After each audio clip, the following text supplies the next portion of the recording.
Hello everyone, welcome back to the Magpie Channel TV. We've got loads of big news to get through in this video for yourselves. I hope everyone's having a happy Friday and a good start to their bank holiday weekend. Big game Sunday, of course. Arsenal at home, 4:30 kick-off. The preview is already on the channel now with Troops. Check that out. I've did a bit on his channel, Combine 11. I've also been on Arsenal Fan TV, AFTV, this week as well. That should be dropping this I was going to say this day, this Friday. That's today. Today is Friday. I'm just not sure what time it's coming out. It's 3 o'clock, yeah. It's 3 o'clock in London as well, mind, where they are. But I don't know what time they're releasing it. But by the time this comes out at 7, it's probably going to be out. So have a look at that as well. And yeah, we've got some big things to touch on. Loads of interesting things coming out of Eddie Howe's press conference. Some big potential news on the horizon. But first of all, we're going to touch on the video that I did the other day where I was talking about the rumours of Ronaldo to Newcastle yet again. Cristiano, CR7 in the tune. That was the rumour again the other day. I had a nice little video for you lot in the nice little location of Tynemouth. And I told you it was a load of bollocks then, and Eddie Howe has pretty much confirmed it. Ooh, the old chesty cough still lingering. Hopefully it's better of a Sunday for the fan cams. Let's hear what Eddie Howe has had to say after getting a few... This dominated the press conference, to be honest. Several journalists asked him about these links to Messi, Neymar, Ronaldo. Just to summarise this in a bit, because he did go on a bit, he's saying, look, the links have been there from day one. Naturally, everyone assumed that the biggest names will be coming to Newcastle after the takeover, but we can't recruit that way. We'll get onto that in a minute. We can't just pick a name and bring them in. So we can't just pluck a Ronaldo and go, yeah, but he's one of the best players ever, we'll bring him in. FFP.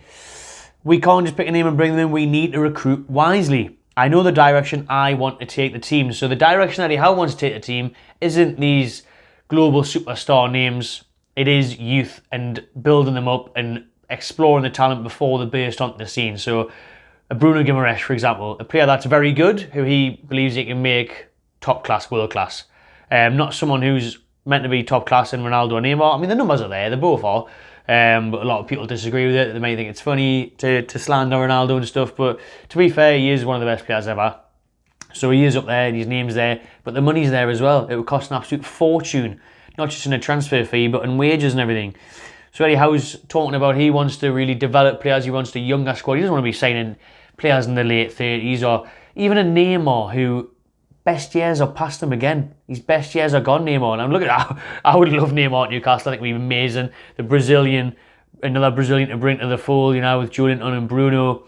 It would be class to see, and he is a world-class player on his day. The problem is that he's a bit of a prima donna, isn't he? A bit, it's probably an understatement there.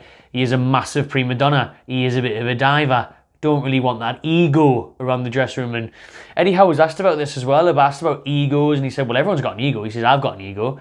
Players in our dressing room right now have already got an ego. But it's about managing them and maintaining them and like nourishing them in a way. You know, it's harder when it's a Ronaldo or a Neymar, though, isn't it? When they've been there, done that, and won every T-shirt you can buy. So, aye, he's talking on that. I kind of went off on a bit of a tangent instead of reading the statement and then that. I kind of just summarised it. And he said there, just about finding them young and developing them. And he just said, look, he ruled out it happening now in a sense that he said we aren't able to do that. We can't bring in these type of big names because of FFP. He mentioned the wages, he mentioned the transfer fees. He said it's impossible. He says it's not viable for us to do that now.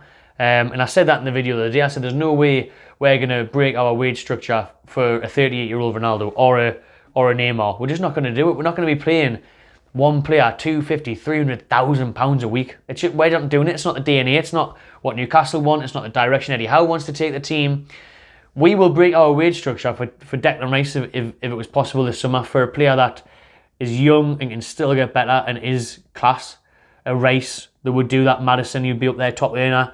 You know, there's players where you'd look and you could think they'd maybe do that. Could we get a Osterman? Could we get a Kvaratskhelia? Could we get one of these fancy names from abroad? And yes, we'll give them 150, 180, maybe 200,000 pounds a week at a push. But I wouldn't even see we're doing that because it's just a little bit too soon. I still think we're 1-2 years away from doing that. And Eddie Howe was saying, look, we might do it in the future. He didn't rule it out. He said, look, we might bring in a big name, a ready name in the future. We might bring in, say, if we were 18 months down the line, maybe we would look at signing a Neymar. Why not? If we're solidified in the Champions League and you would bring him in and it suited and he liked the personality, he liked the player. seeing what he could bring to the team, he might do that. But at the minute, it's just not going to happen. He's flattened the rumours completely. Look, you said, I'm not bothered about the rumours. You say speculation, journalists have got a job to do. Fair enough, do it. It doesn't bother me. But I know the targets and I know they're not them. I know they're way off the list. We aren't going to be signing a Ronaldo or a Neymar. Because, and to be fair, he did big them up as well. He said, look, those are elite players and any manager would like them. But he said that it's just not possible at the minute. He says FFP. He says to work with what they're doing, and he does want that direction. And obviously, we'll play Arsenal at the weekend, and he did speak highly of Mikel Arteta as well. And I think Eddie Howe wants to follow in Arsenal's footsteps in the sense that they've challenged for the league this year, and they invested very smartly in like Odegaard, young talent. Now look at him. Bukayo Saka obviously came through, but brilliant. Martinelli, very cheap, class. And then mixing that in with the likes of Jesus, Zinchenko, who have been there and done it in one leagues, bit of experience as well, like a Thomas Partey or whatever. It's worked a treat for them. It really has. So that's the kind of route we would go down, not the Chelsea route, because Neymar would probably end up at Stamford Bridge. I could see that happening all day long this summer. But them two aren't going to be coming to Newcastle. Anyhow, squashed the rumours of big, huge superstars coming to Newcastle for now. He said himself, look, that is a route we might explore in the future. We're open to it. But we just can't. We just can't right now because we haven't got the financial structure. We could go out and sign a Neymar and then we'd probably sign one other player and that would be it for about 10 million. You know, like it would ruin everything. Why not just sign the 4 or 5 players we're after instead of one global superstar? It wouldn't make sense. It wouldn't really benefit us in any way, apart from in shirt sales, which I think we'll be alright with anyways. But yeah, he squashed those rumours. He spoke about them and he's point blank said, not happening. No Ronaldo, no Neymar to Newcastle. On the topics of superstar, our very own Bruno Guimaraes is apparently closing in on signing a new 5-year deal at the Tomb, which is great to hear. There's been loads of reports coming out in the last couple of months that he was on the verge of it. You've got Dominic Sir, the journalist, reporting on it now. You've got local media reporting on Bruno on the verge of signing a new deal. Eddie Howe wouldn't respond to that. I don't think he was asked, actually.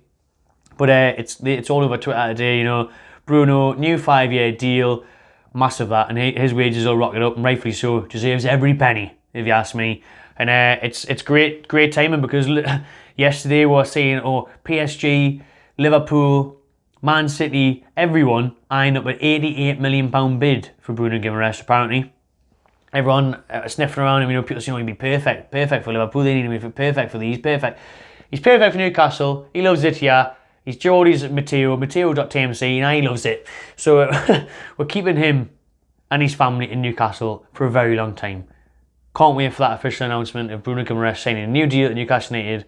Hopefully that one's going to be released very soon. And unbelievable news, of course it is. Another deal for another player who is just on a lifelong contract at Newcastle. He signed up for life insurance with Newcastle United's academy. It's Paul Dummett. Paul Maldini. As the fan cam back in the day said, the Geordie left back, Geordie centre back, the Geordie defender is going to be here forever by the looks of it, because apparently he's going to be signing a new deal. Eddie Howe was saying the work that he does behind the scenes is great. He's fantastic to have around. He's a real valuable squad player, and he sees him being here next season. Now Dummett's deal ends this summer, so that would suggest that he will be signing a new deal this summer. So Dummett's staying at Newcastle, like I said. For me, I would move on from Paul Dummett. I would move on from these players. But in terms of a squad player, if you need him in the Cup or you need him in Europe when you've already qualified or something, a little home leg against someone in the Cup, or, I don't know. You know, there's times where you could use Dummett. And I suppose he's alright if you get a host of injuries. But for me, I would move on from the likes of Dummett. But it makes sense because he does qualify as a homegrown player. You do need 4 of those in your squad. So it's easy, isn't it? It's logistical. It makes sense. And that's why we're doing it. So I'm alright with it. Paul Dummett, look, he's been here for years. Local lad, he's living the dream. I tell you what, he is living the dream being there now still. When, he just keeps getting new contracts. He's barely kicked the ball. I can't even remember the last time he played. He nearly came on against Southampton, and then he didn't. So we'll probably see him make a substitute appearance before the season ends. But I Dummett, new deal. And finally, a bit of team news ahead of Sunday's game against the Gunners. Sean Longstaff has not trained yet, although he might have trained today or tomorrow. He looks like he's going to be hopefully on the grass over the weekend. not the weed, Benton Academy. The one him on the grass, the one him training again. I'll be surprised if he features at all this Sunday. So he's still suffering with that foot injury. Thankfully, it's not as serious as we first feared, but it looks like he's going to be missing on Sunday because he hasn't trained at all. And that'll be a big miss because he is a miss in the middle of the park. The energy he brings, everything. So yeah, it's going to be a miss, especially against Arsenal, because the midfield's going to be key, I think, on Sunday. Granit Xhaka, Thomas Partey, Odegaard and that, it's going to be key. And Longstaff would have been a vital part of that engine in the park. So, middle of the parksies. So yeah, shame on that one. Alan Saint-Maximin, we could finally see the return of the Frenchman. He has trained this week. He's only trained once, probably twice now after a day. But he trained yesterday, Thursday, so Eddie Howe was saying that he was looking fit, sharp, ready. So he'll probably be on the bench for Sunday. So that's a bit of good news there, that Maxi could be back. I mean, what a weapon he is to use out of the Arsenal. Against Arsenal. Oh, sorry, I'll give up now. So it'll be good to see Maxi come off the bench. He can cause them problems. He'll love it. He'll turn up for the Sky Sports cameras on Sunday afternoon. And yeah, I'll be pleased with that. We can see Alan Saint-Maximin return to the bench. Let us know what team you would pick on Sunday. Will Gordon start again? No, I wouldn't have thought so. Even though I think he did well. Obviously, he took off at half time. This game doesn't suit him. I think he'd be better off the bench. Isak and Wilson, will they start together? Howe was asked about that today in the press conference. Again, he was saying he's thought about the idea loads, and it just depends on the opposition. I'd be surprised. Actually, I don't know. I could see him doing it, but at the same time, I think he might just start Wilson. He might bring Isak off the bench. But you could do either way. You could start them both. It doesn't matter. It's working anyways, aren't we? Winning games, scoring goals. So whatever Eddie wants to do, it's sound by me. Cheers for watching, everyone. Drop your comments below. Make sure you check out the preview and all that stuff that I said I've already done with troops on the channel. Keep an eye out for loads of matchday content on Sunday. We'll have the vlog, the reaction, the fan cams, everything. Loads of videos coming your way on Sunday. So make sure you smash that like button. Subscribe to get notified if you haven't already. And enjoy the rest of your bank holiday weekend, people. See you Sunday.